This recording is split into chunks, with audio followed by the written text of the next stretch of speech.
সেই জন্য কোরআন আমার আল্লাহ আমাদেরকে দিয়েছেন, কিন্তু দুঃখের সাথে বলতে হয় কোরআন পেয়েছি, কোরআনের বিজয় আমাদের কাছে ভালো লাগে না। কথা বলে ঠিক কি? এই যে হয়তো আপনারা অনেকেই জানেন না, অনেকেই হয়তো জানেন না কোরআন কত বড় একটা জিনিস। যেই কোরআন আমার আল্লাহ তো পাহাড়ের উপরে নাজিল করেছেন। কথা বলে ঠিক কি না? আমার আল্লাহ এই কোরআনকে, আলোচনা লম্বা হয়ে যাবে সেদিকে যাব না, বুঝানোর জন্য বলছি। এই গত 2 দিন পূর্বেও আমাদের বাংলাদেশের 4 জন হাফেজ কোরআন পুরো বিশ্বকে জয় করেছে। আর একটু জোরে বলবেন না সুবহানাল্লাহ। 2 জন মেয়ে তারাও বিশ্ব জয় করেছে, আবার 2 জন ছেলে তারাও বিশ্ব জয় করেছে। সুবহানাল্লাহ। বাংলাদেশ 2 দিক দিয়ে পৃথিবীর ভিতরে চ্যাম্পিয়ন। একটা হলো কোরআন, দ্বিতীয় নাম্বার হলো দুর্নীতি। কথা বলেন ঠিক কি? একটা হলো কোরআন দিয়ে চ্যাম্পিয়ন, আর একটা হলো, কথা বলেন না কেন, দুর্নীতি নিয়ে চ্যাম্পিয়ন। যেই 2 জন সন্তান মক্কার হেরাম শরীফে প্রতিযোগিতা হয়েছে, 133টা রাষ্ট্রকে পিছনে ফেলে আমাদের দেশের সন্তান প্রথম স্থান অধিকার করেছে। কয়টা রাষ্ট্র?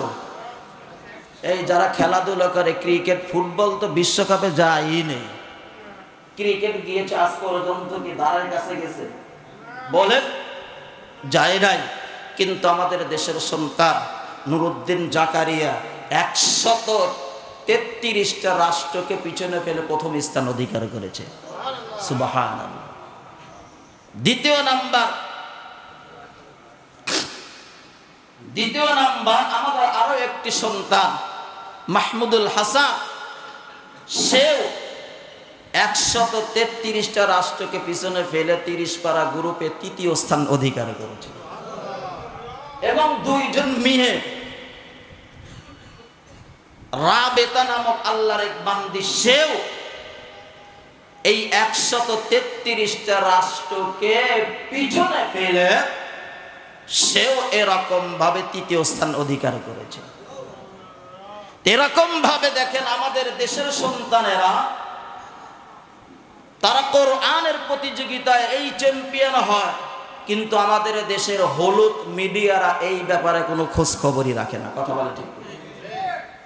4 জন সন্তান যে হেরাম শরীফের মধ্যে, বাইতুল্লাহর ভিতরে, মসজিদুল হেরামের মধ্যে তামাম পৃথিবীটাকে পিছনে ফেলে 4 জন সন্তান হাফেজ কোরআন এরা বাংলাদেশের পতাকাকে এরকম ভাবে তুলে ধরলেন, অথচ আমাদের দেশের হলুদ মিডিয়ারা এর পিছনে খবরই না। কথা বলেন না কেন? সত্য নাকি মিথ্যা? অথচ 4 জন, আমাদের দেশের সরকারও এই কয়েকদিন হয়ে গেল এ পর্যন্ত কোনো খোঁজ খবর নাই। আর গত কয়েকদিন নাকি কোথায় যেন একটা খেলায় নাকি কোন দলকে একটু হারাইছে, ফাইনাল না, এরপর আমাদের দেশের প্রধানমন্ত্রী তারেক সাহেব ভিডিও কলে কথা বলে, তাদেরকে সান্ত্বনা দেয়। কথা বলেন না কেন?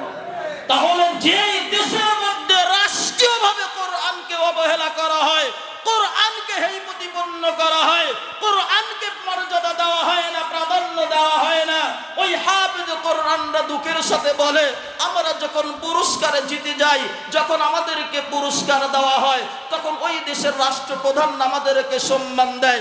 যেখানেই বিজয় অর্জন করি সেখানেই রাষ্ট্রপ্রধান আমাদেরকে সম্মান দেয় ওই দেশের। অথচ আমরা বাংলাদেশের পতাকা উঠাই, পতাকা উত্তোলন করি, বাংলাদেশের পতাকা তুলে ধরি, আর এই বাংলাদেশের রাষ্ট্রপ্রধানরা আমাদেরকে কোনো মূল্যায়নই করে না।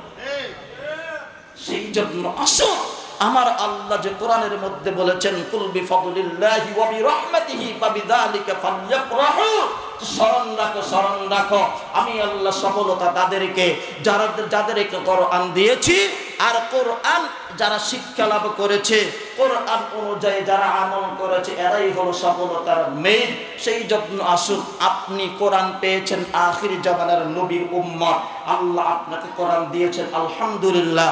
আর দ্বিতীয় নাম্বার, কোরআনকে সিনার মধ্যে ঢুকাইবেন, এই কোরআন অনুযায়ী আমল করবেন, আমার আল্লাহ আপনাকে সফলতার উচ্চ মাকামে পৌঁছানোর দায়িত্ব স্বয়ং আমার আল্লাহ। আল্লাহ তাআলা যেন আমাদের সবাইকে বুঝবার তৌফিক দান করেন। সবাই বলি আমিন। ওয়া মা তৌফিক ইল্লা